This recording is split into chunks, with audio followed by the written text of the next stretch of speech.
Hello friends, my name's Emile and welcome back to some more Forza Motorsport 6. Today I'm going to be doing a car build of the Nissan Silvia, the 1966 model. Now this car's kind of interesting. This actually came with the last DLC as a free car. However, if you go to look at it through the marketplace, this car actually isn't available through the marketplace. Let's just go to Nissan. As you can see, it's not there. Now, I don't know why this has happened. I really don't. So the way you actually have to get this car is you go to the Stories of Motorsport in the career mode, go to Super Street, go to, I believe it's Classic Compact, buy car, and then there the Nissan Silvia will appear underneath the Mazda Cosmo, I believe. There you go. It's there. Yeah, a bit of a funky way. You have to get this car, but I don't know why it's like that. Anyways, I'm doing this build because a subscriber requested I do a build on the Nissan Silvia. I figured I'd do a time trial build. We haven't done one of those in a while. And I've got the perfect car to put this up against. You see, the last few time trial builds have been very easy for the vehicles. You know, the Holden thrashed the V8 supercar. The Ford Mustang thrashed the Shelby GT 350R. However, the little 66 Silvia is going to have to go up against a Nissan GTR today. Now, the GTR is actually a much better to drive car on this game than it was back in Forza 6. In Forza 6, wasn't a very good car. In this game, it's a pretty decent car. So yeah, that's what it is going to go up against. As far as the track we are going to be going for, I'm thinking Sebring. I'm thinking we're going to do the club circuit. Now, we are going to do it in the dry. I could do it in the wet, but I'm going to decide not to. We're going to do 4 laps with the Nissan GTR. Now I'm going to build up the Silvia to go and take on the GTR. Now, I will say, if you don't want to watch through the GTR hot lap, that's cool. I will hopefully leave annotations on the screen and a timestamp in the description so you can skip to the building of the Silvia. That's cool. I get that you might not want to see the GTR go around. You know, that's fair enough. But yeah, I figured I'd do a time trial build because I haven't done one of those in a wee while. And I haven't driven this in GTR in a while, actually. I drove this thing on like the first week Forza 6 came out, and I haven't driven it since. So, kind of curious to see how this car drives. Now, I do have to admit, I've been driving the Koenigsegg 1.1 basically non-stop here on Forza 6. That's essentially the only vehicle I've been driving, so it's a bit weird getting used to a car that hasn't got so much speed and apparently terrible brakes as well. I always hate that corner. That's like, don't get me wrong, I really like Sebring, but it's this one corner always catches me out. Because you have to brake so early for it for no apparent reason. GTR has very nice gear ratios, I can tell you that much. I'm redlining it. Last thing I drove on this game was the 250LM Ferrari, which has the worst gearbox I think I've ever driven in Forza. Like, it's GT40 bad. I believe first gear runs you all the way up to about 90 miles an hour, and then the gears from there, you know, you change gear every 20 miles an hour. I don't like gearboxes like that. Most of the GT race cars have like really long first gears, and then like the rest of the gears are really close together. I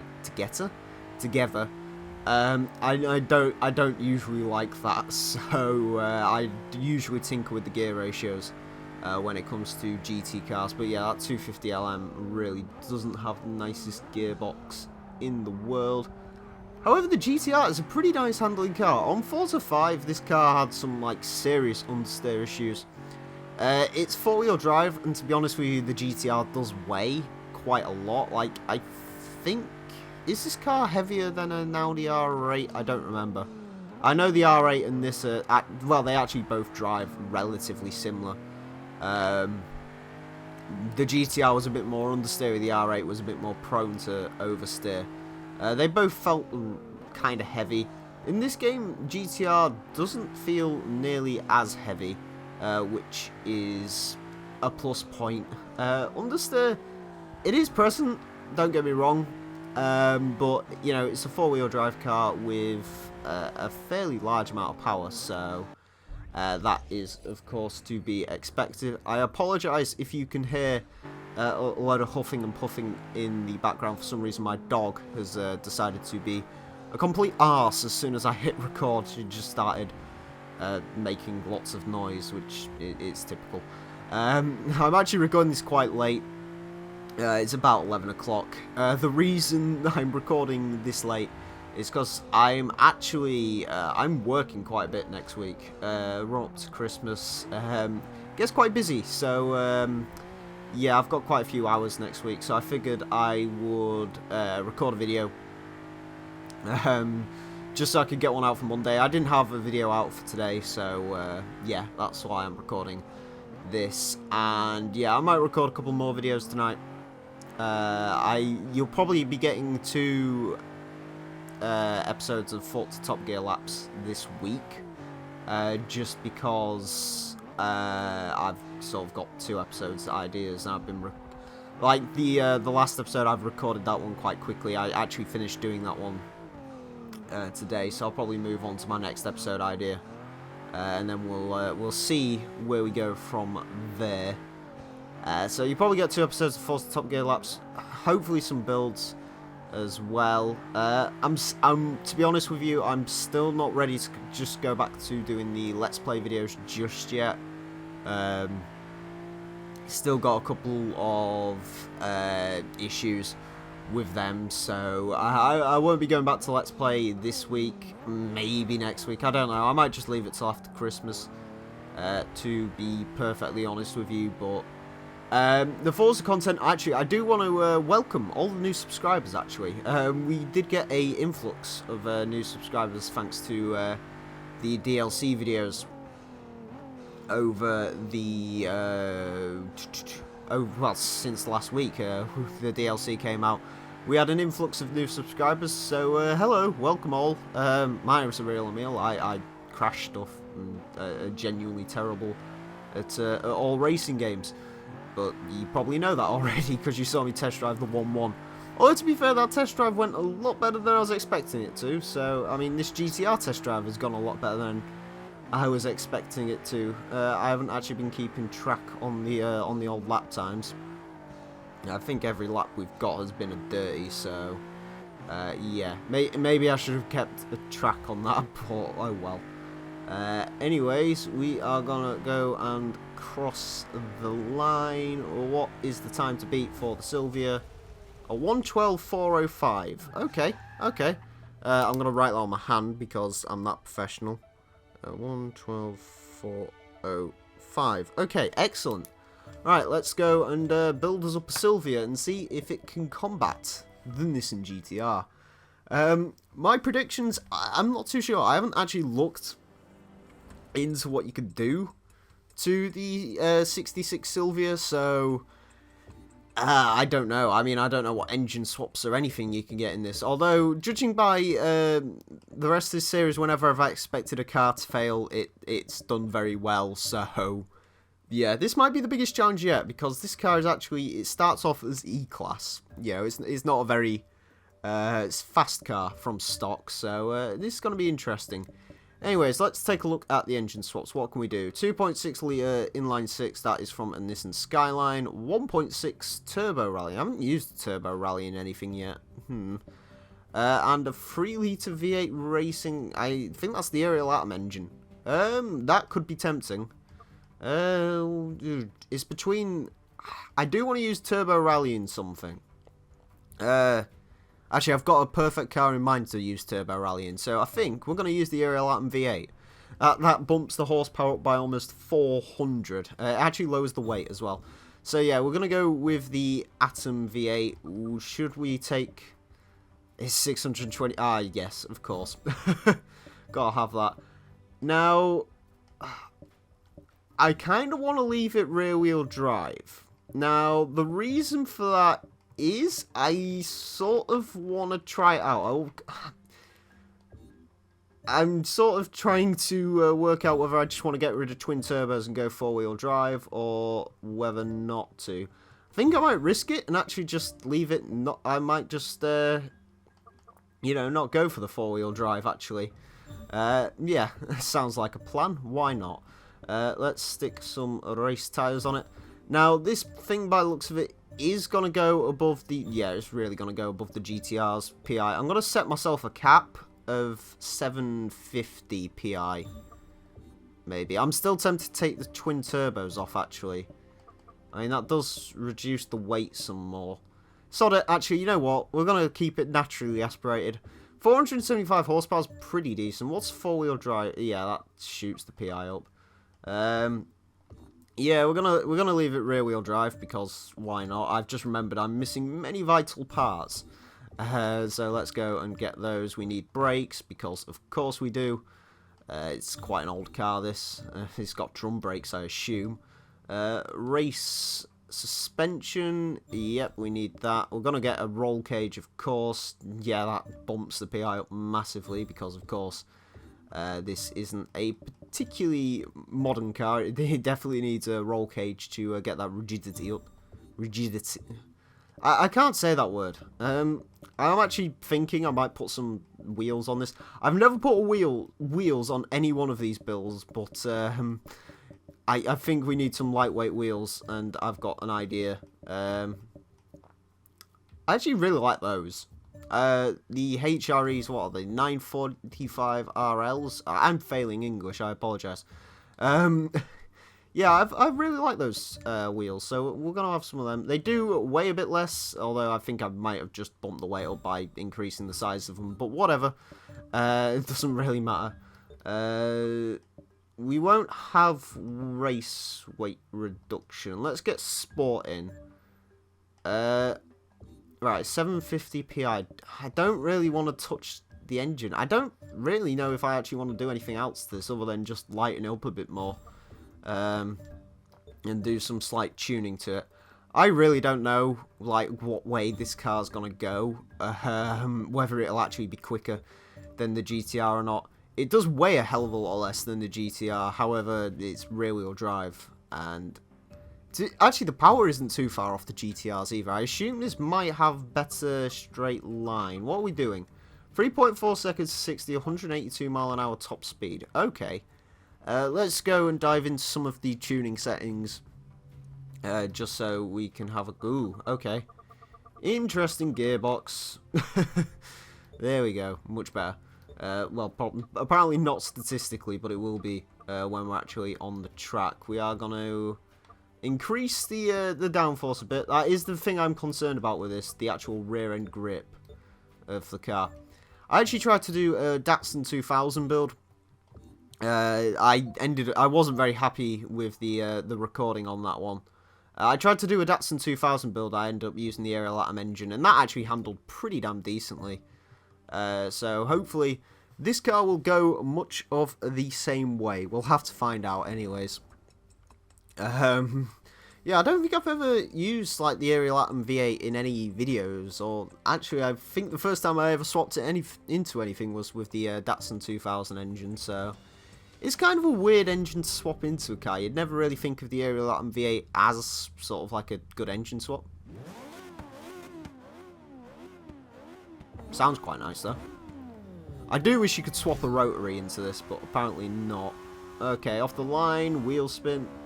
And then it's relatively well behaved. Okay, straight line speed is quite... There's a lot of it. It is quick. Ooh, it's slidey as well. Okay, that's interesting. Little movements of the steering wheel, I think. Woo. The suspension is a little bit soft, I've got to be honest. Brakes are pretty... Oh, Christ. Okay. Brakes are pretty decent. I will say this... Yeah, the Ariel Atom engine is very, very responsive. So, yeah, I probably should have tuned the diff on this as well, just to make it a little bit less feisty and instant, you know. I kind of like my cars to be a bit, I want to say, gradual with their power delivery. I don't like all the power all at once, unless the car can like really handle it, i.e. Koenigsegg 1.1. So I usually just tune the diffs to about 40% acceleration, or about 25% if I'm really not sure on a car, just so then the car has time to deal with the power. The gear ratios are very nice. Is that just that's completely demolished the GTR? A 113.427. Okay, I thought this would be a challenge for the Silvia, but apparently not. The Silvia is really, really good. I never thought I'd say that about Silvia. Do you know what, actually, I'm going to quickly discuss this. People will probably hate me for saying this, but I'm actually secretly really happy they added this car to the game just because it's not an S14 Silvia. Like, for those of you who've followed me for a long time, you'll know of my hatred for the S14 Silvia, or dislike of the S14 Silvia, I should say, and the fact that I've been one of these people who is very much against putting the S14 in the game, or, well, actually, occasionally I'm for it just to stop the people whining, but as a general rule of thumb, if the S14 Silvia came in a car park, I'd probably just dismiss it. I don't know, I get a secret pleasure from, you know, destroying people. It's strange. But yeah, I am, like, actually secretly happy they added this car instead of the S14 Silvia. I'm pretty certain it was just the troll by turn 10, and for that turn 10, I salute you. I think maybe that's why they hid this car, just because they knew the amount of backlash they would get for actually putting this car in the game and not the S14, but there you go. I guess I could discuss that a little bit, actually. You see it on the Forza Motorsport, both the Twitter pages and the Facebook pages. Facebook page is damn vile, if you ask me. You see the occasional person saying, you know, I think the stupidest comment I ever read was, oh, we want a car pack with like 100 Japanese cars and 100 Australian cars. And it just got me thinking, like, what? Like, what? So, you know, there are people in the Forza community who genuinely, you know, they don't, you know, I don't mind Japanese cars. I'd love a Japanese car. My next car, I want my next car to either be Japanese or Italian. But I don't want like 100 Italian cars and then 100 Australian cars, because if I was to be perfectly honest with you, I know nothing. That was a it's beat a GTR by about almost 3 seconds. Why did I even bother? Why did I say, you know what, I think the GTR is going to be a bit of a challenge for the Silvia to beat? No, it really isn't. I will say the GTR was nicer to drive. This, the suspension is a bit wallowy, it has to be said. But other than that, it isn't bad. I mean, for a 1966 car, you know, to be pushing, you know, it's stock, it has 90 brake horsepower. I mean, that's less than, what, a Fiat 500 Twin Air? Or, actually, it's a little bit more than a Fiat 500 Twin Air, like 5 horsepower more. And now I'm asking it to deal with 470 brake horsepower, but it's dealing with it relatively well. You do have to be very careful with it. You know, you can feel the fact that this is so lightweight through the corners.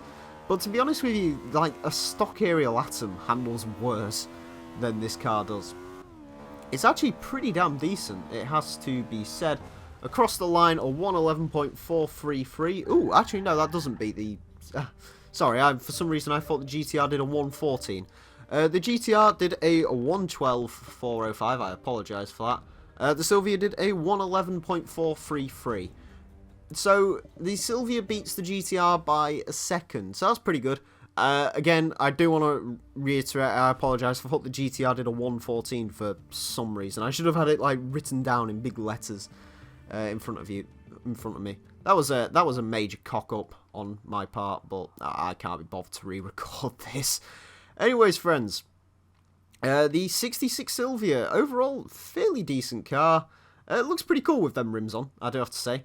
So yeah, go try this car out, do a build on it, and see what you can get out of this. I assume most of you will end up going for the Skyline engine. I would go for the Skyline engine, However, oh no, I didn't use it in the Holden. Whatever. This whole video's gone to crap. Anyways, I want to thank you all very much for watching. My name's been the Real Emile. Until next time, farewell.